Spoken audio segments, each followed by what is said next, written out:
नमस्कार दोस्तों, स्वागत है आप सभी का हमारे इस सनातन सूर्यलोक में। क्योंकि दोस्तों, वास्तुशास्त्र में मोर पंख का अपने आप में एक खास महत्व बताया गया है। वास्तुशास्त्र के अनुसार मोर पंख का घर में होना बहुत ही ज्यादा शुभ और कल्याणकारी होता है। मोर पंख जिस घर में भी होता है, उस घर की हर प्रकार की नेगेटिव ऊर्जा को वह नष्ट कर देता है।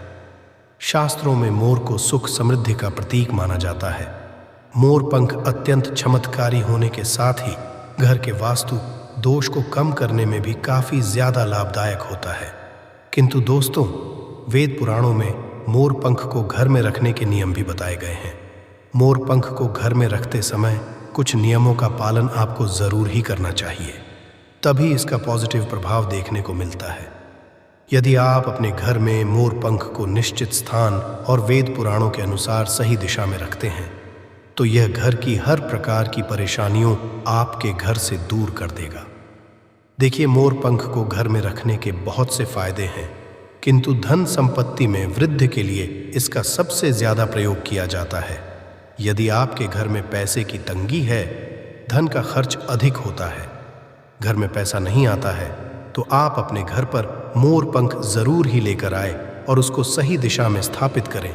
यह निश्चित ही आपके धन में वृद्धि करेगा। वास्तुशास्त्र के अनुसार कितने मोर पंख रखना चाहिए, इसका भी बताया गया है।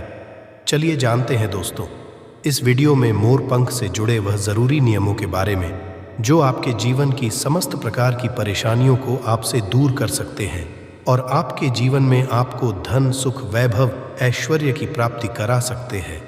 किंतु दोस्तों, हो सके तो इस वीडियो को जितने लोगों तक आप पहुंचा सकते हैं उतने लोगों तक पहुंचा दीजिए, क्योंकि यह छोटी सी जानकारी कई लोगों के जीवन में एक चमत्कारी बदलाव ला सकती है, लोगों भला कर सकती है। क्योंकि दोस्तों, भागवत गीता में साफ साफ लिखा हुआ है कि यदि आप लोगों का भला करेंगे तो आपका भी भला होगा, देवी देवताओं का आपको आशीर्वाद मिलेगा। इसलिए इस वीडियो को जितने लोगों तक आप पहुंचा सकते हैं उतने लोगों तक पहुंचा दीजिए। और वीडियो में आगे बढ़ने से पहले आपसे निवेदन था कि वीडियो जरूर लाइक कर दीजिएगा, ताकि हमको भी प्रोत्साहन मिलता रहे आप लोगों के लिए अच्छे वीडियो लाने के लिए। इसलिए इस वीडियो को लाइक कर दीजिए और जितने लोगों तक पहुंचा सकते हैं उतने लोगों तक पहुंचा दीजिए। दोस्तों, हमारे वेद पुराणों में मोर पंख को एक चमत्कारी यंत्र माना गया है। इसका प्रयोग कई प्रकार की तांत्रिक क्रियाओं में भी किया जाता है। तंत्र साधनाओं में इसका प्रयोग करके सम्मोहन, शत्रुओं का नाश और बुरी शक्तियों को नष्ट किया जाता था। इसके अलावा ज्योतिष विद्या में भी मोर पंख का प्रयोग किया जाता था और आज भी किया जाता है। यहाँ तक कि शास्त्र में मोर पंखों से जुड़े उपाय भी बताए गए हैं। कुछ शास्त्रों में लिखा हुआ है कि कुछ बीमारियों को नष्ट करने में मोर पंख सहायक होता है। देखिए दोस्तों, मोर पंख जो होता है वह घर से नेगेटिव शक्तियों को तो दूर तो रखता ही है। दूसरी तरफ बताया जाता है कि जिस घर में भी मोर पंख होता है उस घर में विषैले जानवर कभी भी प्रवेश नहीं करते हैं। इसीलिए पुरातन काल के समय में जो वन में लोग रहते थे वह अपने घर में एक मोर पंख जरूर रखते थे। पुराणों में से जुड़ी हुई कई कथाएं लिखी गई हैं।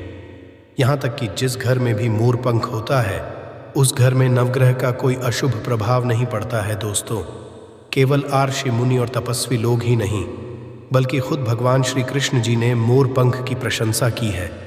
यहाँ तक कि भगवान श्री कृष्ण जी ने मोर पंख की श्रेष्ठता का वर्णन भी किया है और उन्होंने मोर पंख को अपने मुकुट में धारण करके इस पंख के श्रेष्ठ होने का सबसे बड़ा प्रमाण इस धरती को दिया है। दोस्तों, मोर पंख के बिना भगवान श्री कृष्ण जी कहीं भी नहीं जाते थे। भगवान श्री कृष्ण जी ने कहा है कि मोर पंख शांति का प्रतीक है, मोर पंख सुख और समृद्धि का भी प्रतीक है। मोर पंख एक व्यक्ति को कई प्रकार के संकट और परेशानियों से बचाता है। माँ लक्ष्मी देवी, सरस्वती, भगवान श्री गणेश, भगवान कार्तिकेय जी जैसे अनेक देवी देवताओं का संबंध मोर से जोड़कर दिखाया गया है। माँ लक्ष्मी धन संपत्ति और ऐश्वर्य प्रदान करने वाली देवी है। माँ लक्ष्मी को मोर पंख अत्यंत प्रिय है। महालक्ष्मी के पास मोर पंख रखने से माता प्रसन्न होती है। माता सरस्वती का वाहन मोर है, इसीलिए विद्यार्थियों को अपने पास मोर पंख जरूर रखना चाहिए। यदि आप घर के अंदर बांसुरी में मोर पंख डालकर रखते हैं तो इससे परिवार में सुख शांति का वातावरण निर्मित होता है। दोस्तों, हमारा घर एक मंदिर की तरह होता है। यदि इसमें रहने वाले सदस्य रोज आपस में झगड़ा करने लगे तो यह मंदिर कम युद्ध का मैदान अधिक लगने लगता है। घर में कलह और झगड़ा होने के अनेक कारण हो सकते हैं, किंतु सबसे बड़ा कारण होता है नेगेटिव ऊर्जा का घर में प्रवेश करना। ये नेगेटिव ऊर्जा घर में आखिर कहां से प्रवेश करती है और इस नेगेटिव ऊर्जा को दूर करने के लिए कौन से उपाय करने चाहिए? वास्तुशास्त्र के अनुसार प्रत्येक घर में नेगेटिव ऊर्जा फैलाने वाली चीज मौजूद होती है। इन चीजों के बिना हमारा घर चल भी नहीं पाता है।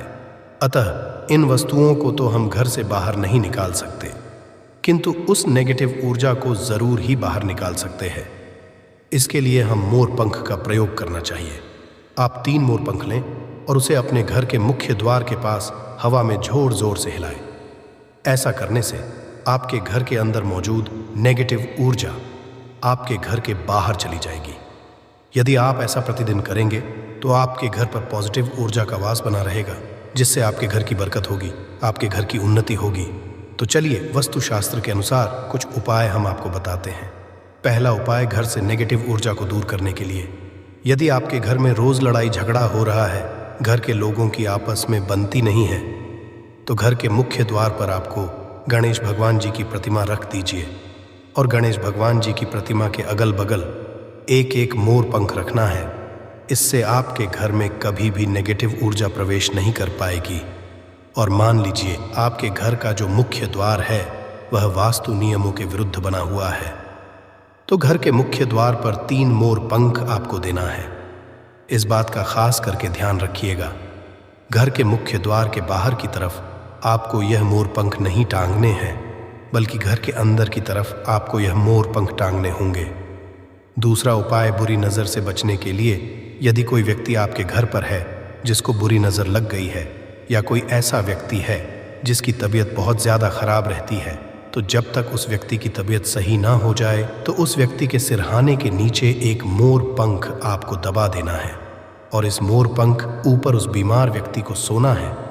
इस बात का खास करके ध्यान रखिएगा, जितने दिन ये उपाय चलेगा इतने दिन उस बीमार व्यक्ति को तामसिक भोजन भूलकर भी नहीं करना है, वरना इसका दुष्प्रभाव उस व्यक्ति को देखने को मिल सकता है। अब जब वह व्यक्ति बिल्कुल ठीक हो जाए तब आपको इसी मोर पंख को किसी भी बहते हुए नदी में प्रवाहित कर देना है। इतना उपाय यदि आप करेंगे तो जो भी व्यक्ति आपके घर पर बीमार होगा या जिसको नजर होगी वह बिल्कुल स्वस्थ हो जाएगा, बिल्कुल सही हो जाएगा। दोस्तों, मान लीजिए आपका दुर्भाग्य आपके पीछे पड़ा रहता है, आप इस चीज को लेकर बहुत ज्यादा परेशान हैं, तो बृहस्पतिवार का दिन भगवान विष्णु जी की पूजा का सबसे उत्तम दिन होता है। इस दिन आपको एक मोर पंख लेकर के आना है और अपने घर की पूजा घर पर आपको सबसे पहले एक घी का दीपक जलाना है। इस मोर पंख को आपको अपने हाथ में पकड़ना है और खास 11 बार आपको भगवान विष्णु जी के बीज मंत्र का जाप करना है। बीज मंत्र है ओम नमो भगवते वासुदेवाय नमः।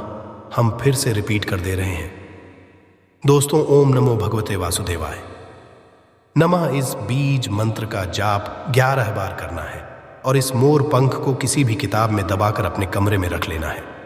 आपका दुर्भाग्य आपसे दूर हो जाएगा और आपका भाग्य आपका साथ देना शुरू कर देगा। इस उपाय के बारे में साफ साफ तंत्र शास्त्र में लिखा हुआ है। अगला है शत्रुओं से मुक्ति पाने का महा उपाय। दोस्तों, यदि आपके पीछे लाखों दुश्मन लगे हैं और आपको इस बात का पता चल चुका है, तो बस किसी भी मंगलवार के दिन आपको एक मोर पंख लेना है, हनुमान जी के मंदिर जाना है, हनुमान जी की प्रतिमा से आपको थोड़ा सा सिंदूर इस मोर पंख पर लगा लेना है। जो मोर पंख आप लाए हैं, आपको इसी मोर पंख को अपने घर पर लाना है और अपने उस कमरे में रख देना है जिस कमरे में आप ज्यादा समय बिताते हैं। खास इतना उपाय यदि आप किसी भी के दिन कर लेंगे, हनुमान जी की कृपा सदैव आप पर बनी रहेगी। आपके लाखों शत्रु भी आपके खिलाफ खड़े होंगे, वह आपका कुछ नहीं कर पाएंगे, क्योंकि हनुमान जी महाराज एक संकट मोचन देवता है, जिनका आशीर्वाद यदि किसी व्यक्ति को मिल जाए तो उस व्यक्ति का साक्षात्कार भी कुछ नहीं बिगाड़ सकता है। यदि मान लीजिए आपकी पत्नी में और आप में बहुत ज़्यादा लड़ाई होती है, आपका वैवाहिक जीवन बर्बाद होता हुआ चला जा रहा है, तो सोमवार के आपको कहीं से भी एक मोर पंख लेकर के आना है। इस बात का ध्यान रखिएगा, मोर पंख टूटा नहीं होना चाहिए और इसको लाकर अपनी शादी के एल्बम में आपको रख देना है। खास इतना उपाय किसी भी सोमवार के दिन कर लीजिए और आपके जीवन में मिठास आ जाएगी। आपके जीवन साथी के साथ रोज लड़ाई हो रही है, वह पूरी तरह से रुक जाएगी। इस उपाय के बारे में वास्तु शास्त्र में साफ साफ लिखा हुआ है। दोस्तों, यदि आपके जीवन में धन आना बंद हो गया है, धन संबंधित आप किसी परेशानी में फंसे हुए हैं, तो बस किसी शुक्रवार के दिन आपको एक मोर पंख लेकर आना है, क्योंकि शुक्रवार का दिन माता लक्ष्मी जी की पूजा के लिए सबसे अच्छा दिन होता है। अब आपको सबसे पहले इस मोर पंख को लाने के बाद अपने घर की पूजा घर पर जाना है। जहां भी माता लक्ष्मी जी की प्रतिमा रखी हो, यहां पर आपको एक घी का दीपक जलाना है। मोर पंख को अपने हाथ में पकड़ना है और माता लक्ष्मी जी के बीज मंत्र का जाप आपको 11 बार करना है, क्योंकि माता लक्ष्मी जी को 11 की अंक बहुत ज्यादा प्रिय है। बीज मंत्र है ओम महालक्ष्मी नमः। हम फिर से रिपीट करते रहे। दोस्तों, ओम महालक्ष्मी। अब इस मोर पंख को आपको ले जाना है और अपनी अलमारी में तिजोरी में दक्षिण दिशा में रख देना है।